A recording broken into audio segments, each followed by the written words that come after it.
Alice Walker, February 9, 1944, should be in California textbooks. She was not only an important key player in international writers of the 20th century, but also made history as the first African American woman to win a Pulitzer Prize for Literature, as well as the National Book Award.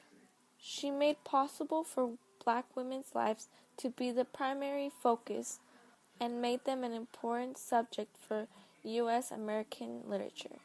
Her famous novel, The Color Purple, in 1982, was focused on a young woman. She was abused and raped by her father. When the protagonist breaks society, she becomes a person rather than an oppressed woman. This also helped her introduction to womanism. For white women, it was under the term feminism. Womanism helped the women's movement to include women of color and also to appreciate their traditional cultural and creative roles. Her other novels were about personal and political conflicts of the civil rights movement. She was also committed to helping other African American writers. She was the youngest of 8 children of her mother, Minnie Lou Grant Walker, and Willie Lee Walker. She was adored by all and had a happy early childhood. Despite of poverty and discrimination that they all had to face of the Jim Crow laws and the threats of the KKK. I grew up believing there was nothing, literally nothing. My mother couldn't do once she set her mind to it.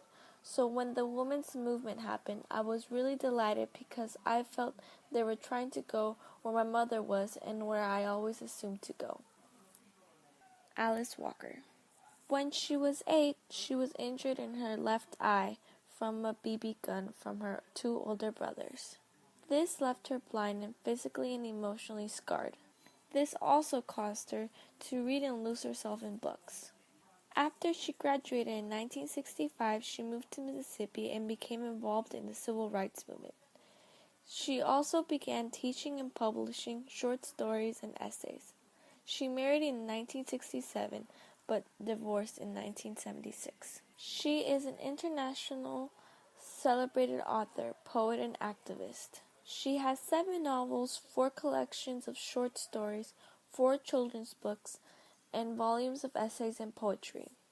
Walker also continues to speak out on the issues she cares about by having public appearances and publications. She also has an official website called Alice Walker's Garden. She blogs about how her practices and her beliefs that writing is an essential strategy against oppression.